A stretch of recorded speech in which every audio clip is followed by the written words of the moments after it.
Under Section 564 of the Federal Food, Drug, and Cosmetic Act, the Secretary of Health and Human Services can allow the Food and Drug Administration to authorize the use of unapproved medical products or the unapproved use of approved products to address certain threats. For COVID-19, such Section 564 declarations have permitted the FDA to issue emergency use authorizations for various products, including diagnostic tests and vaccines. I'm Stephen Morrissey, Managing Editor of the New England Journal of Medicine, and I'm talking with Peter Marks, Director of the FDA Center for Biologics Evaluation and Research. Dr. Marks has co-authored a perspective article about the FDA's experience with EUAs during the COVID-19 pandemic. Dr. Marks, broadly, what does it mean for a product to be available under an EUA?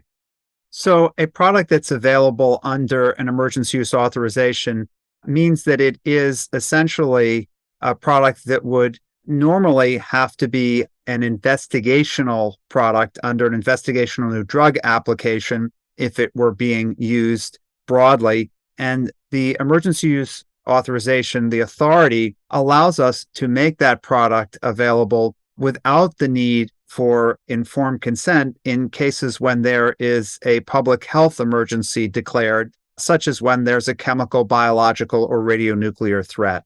You write in your perspective article that the COVID-19 pandemic saw more devices, drugs, and biologics made available under EUAs than ever before. So at the beginning of the pandemic, how did the FDA decide which products it would authorize? In general, FDA took a science-based approach to what would be authorized, looking at the potential benefits and the potential risks of each of these products at that point in the pandemic. It meant looking at what data we had and assessing whether those products would bring sufficient potential benefit to warrant their authorization at the time they were authorized. There were certain products that were ultimately authorized, which came in for authorization requests, but perhaps did not have a sufficient amount of data initially. And we worked with those sponsors to obtain sufficient data to feel like we had a sufficient amount of information to be able to consider the known and potential benefits to outweigh the known and potential risks.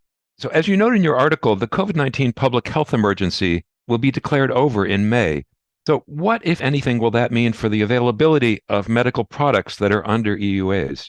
Well, it turns out that because the Secretary can make products available either when there is a public health emergency or when there is the potential for a public health emergency, and because of changes in the declaration that was made in that 564 declaration, we will be able to continue to make available medical products under emergency use authorization until that 564 declaration is withdrawn. So for all intents and purposes, things will not change significantly after that May date when the larger public health emergency declaration, which is called a 319 declaration, when that comes to an end, these products will continue to be available, including the vaccines, which are being widely used.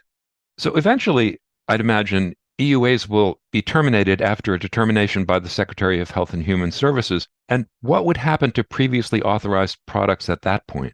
So ultimately, what will happen even before that point is, given that we know that this is something coming in the future, we are trying to help sponsors of products start to transition their products over to either approved or licensed products now. And that may mean it takes several months because an application will need to be submitted. In the case of vaccines, it will be a biologics license application or a biologics license supplement.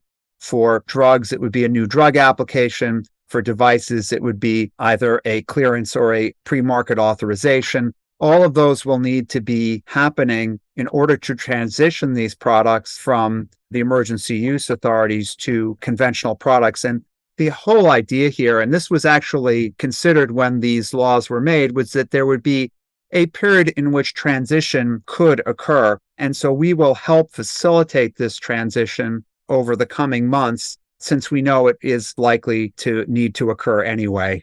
Finally, how will the lessons that you've learned from the experience with EUAs during the COVID-19 pandemic be applied in future public health emergencies? What do you see happening down the road? Yeah, well, thanks for that question. We learned a tremendous amount from this public health emergency. As you mentioned up front, we got more experience during this public health emergency than we'd had probably combined in prior public health emergencies with emergency use authorizations. So I think we really understand much more clearly now the kind of evidence that we need in order to feel comfortable that the potential benefits outweigh the potential risks. I think we can be much more clear in the future with sponsors as we go about putting forward guidance as we have a public health emergency in the future. That will help them understand what we need. And so I think overall, the experience that we've had, not that I wish we had it, but we will make the best of it so that if this happens in the future, we're able to more efficiently help facilitate the development of important medical products and then help with getting them made available to those in need through our emergency use authorization authorities. Thank you, Dr. Marks.